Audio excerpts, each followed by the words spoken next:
Gojira, 1954, the birth of cinema's legendary monster.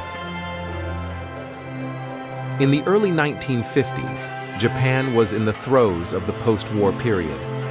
Second, with the end of World War II, the country felt the effects of atomic bombs deeply. This traumatic period also made itself felt in Japanese cinema, and Gojira, Godzilla, released in 1954, was one of the most obvious reflections of these effects. The producers of Toho Film Studio decided to make a movie inspired by this nuclear threat facing Japan.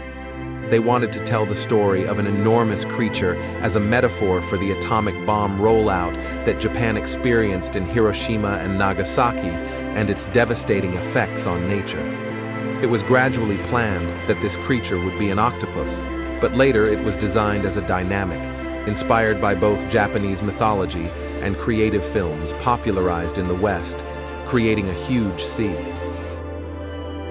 The film's director, Ishirō, aimed to create a cinematic expression of the destruction that war and the atomic bomb brought to humanity. Eiji Tsuburaya handled the visual effects. To bring Gojira to life, Tsuburaya used the suitmation method, which was a very innovative technique at that time. This method allowed the creature to be animated by moving an actor in a costume. Gojira's design resembled a monster shaped by dinosaurs, marine reptiles, and radioactive effects.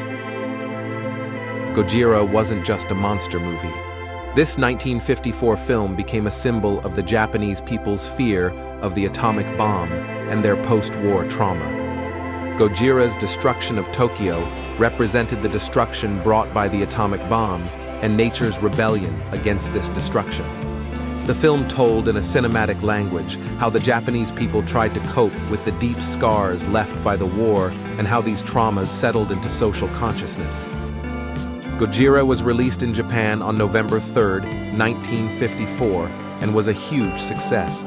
It attracted great attention not only in Japan but also around the world. The film began a franchise named Godzilla, gaining a permanent place in popular culture over time.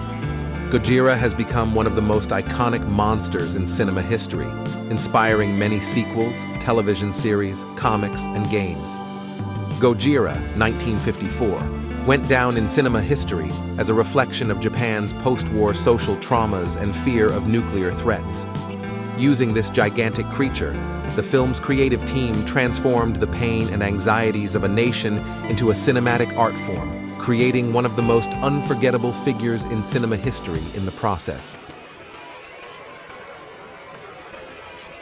Thank you for watching. If you want this type of content to come, please mention it in the comments. See you.